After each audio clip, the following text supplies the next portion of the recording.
everyone, and welcome to a new video interview for Jogonet Gaming News. Today we are joined by Brandt Iden, Head of Government Affairs in the US for Sportradar and a former Michigan State House representative. Brandt will be sharing with us some insights on the development of sports betting in the US, including states that have now legalized sports gaming and others that are seeking to do so. Hello, Brandt. Thank you for joining us. Hey, it's always great to be with you. Thanks for having me back.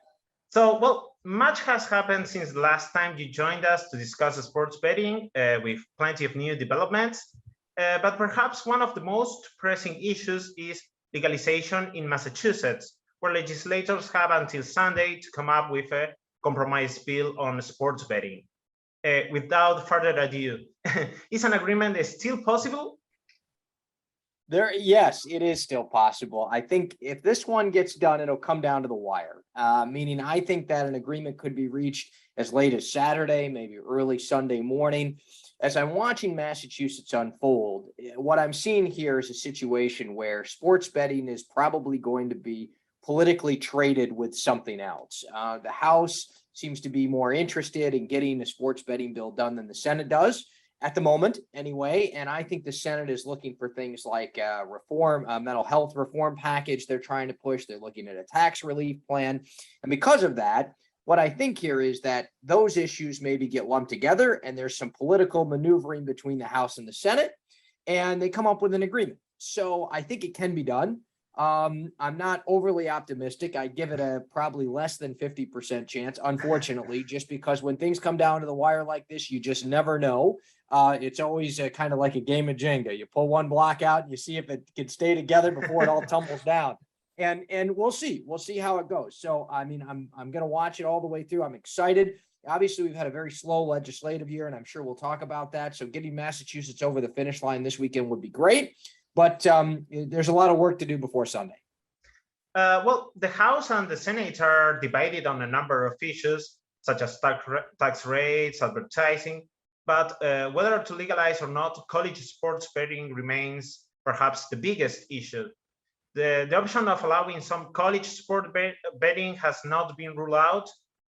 Could this be the way to go?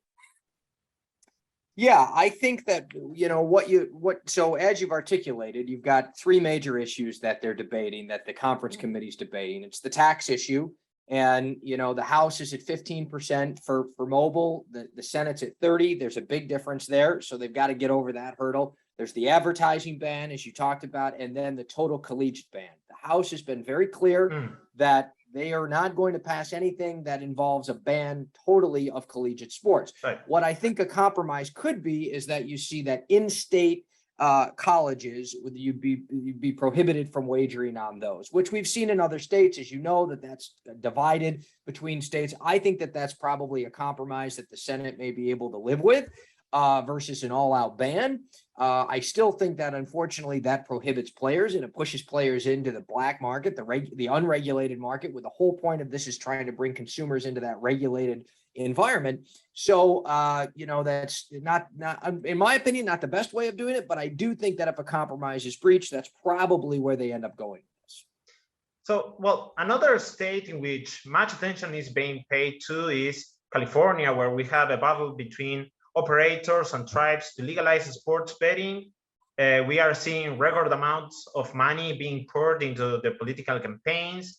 Is this developing the way you expected? Well, they're pouring a lot of money in and they're not done yet. I will tell you this will be the most expensive ballot initiatives ever run in the state of California. So, and by that, I mean total amount of money spent for and against Propositions 26 and 27. And there's a lot of So yes, it is playing out how I anticipated, which is that it was going to be very expensive. How it ends up playing out in November remains to be seen. I continue to think that, statistically speaking, whenever you have two opposing ballot initiatives, voters just are getting inundated with a tremendous amount of information, and they are likely to vote no on both, statistically speaking. However, in all the ballot initiatives on sports wagering that have been run since PASPA was overturned in this country, in each state, respectively, they've always won. That's 4 ballot initiatives that have passed with voter approval. So there's that as well. So this is a tricky one. And then I think what happens though is that you'll see that at the end of the day, this is going to just be a massive amount of money spent. You're going to see both sides play all the way to the wire on this thing. And it's going to be one of those things where voters are going to go and they're going to make a decision, and then we're going to see how it shakes out, and we're going to probably have to start the process all over again, unfortunately, but we'll see. Yes, we're now also seeing some lines being drawn here. For instance, the state's Democratic Party has said it opposes the online sports betting plan. Do you expect more of this to also occur, to more parties come up with their own intentions on whether to approve or not these proposals? Well, yeah, yes, I think that will continue to play out until November. So you're absolutely right. You've seen a lot of division between these two proposals. You've seen some of the smaller tribes break with the commercial proposal and say that they think that this would be good for smaller tribes potentially to partner with these commercial operators on a statewide mobile.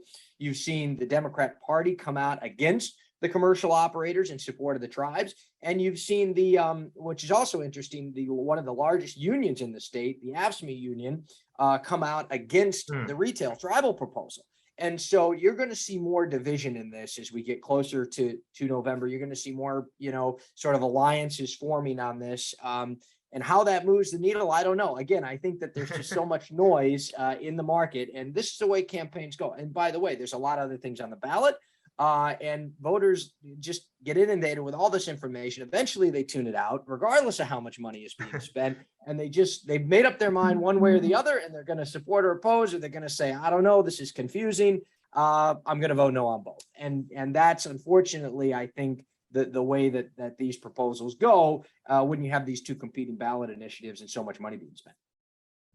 So, well, now I'm taking you to another state. We have now learned that the Court of Appeals is highly unlikely to rule on the court case blocking the legalization of sports betting in Florida this year. Well, many scenarios have been suggested, such as the case reaching the Supreme Court, a new compact, approval for a citizens' initiative. Ultimately, what do you think will happen here? Is this developing as you expected as well?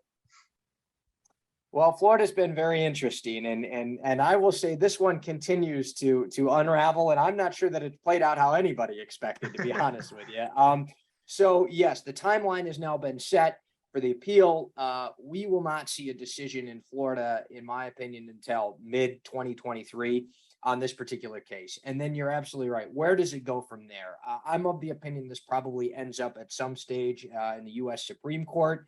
Maybe later in 2023, maybe first part of 2024. And then, of course, depending on how that all shakes out, this may end up having to go back to the voters in some sort of ballot initiative like you're seeing in California. And that could put us well into 2024 before you see any sort of, movement in Florida. So I think that this is going to be a long process. I think the courts are going to, certainly take their time with this. And not to go back to California, that could also happen in California in some respects. And so, I mean, depending on how Florida plays out could dictate how California plays out a little bit potentially. And I see some overlap here. And so, unfortunately, it's going to be a while before bettors can place a wager in Florida, which is disappointing. It was up for a couple of months there and a month or so, I think. And I think it's going to be a while before wagers can be placed again in Florida, unfortunately. Well, but we do have some states that have been able to legalize sports betting. We got Kansas, and I wanted to ask you about this because the last time we talked about it, much attention was being paid to the bill, which calls for part of the tax revenue to be directed to a fund that would provide incentives for sports teams. Now, Governor Kelly has dismissed the idea that the fund would be enough to lure the Kansas City Chiefs from Missouri. So my question would be, what should we expect then from this fund and the bill in general? Well, yeah. So let's talk about some of the positives. Obviously, Kansas has been a good year for us. We anticipate a launch here this fall for NFL season, and we're very excited about Kansas. Obviously, Missouri didn't quite get there, but I think this will put pressure on Missouri to hopefully make some headway in 2023 with that legislative cycle.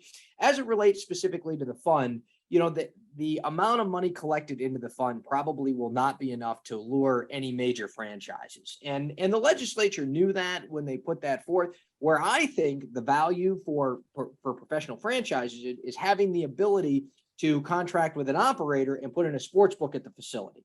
I think that is a bigger draw than potentially the dollars. The dollar amount is certainly smaller. Obviously, it's going to build and accumulate over time.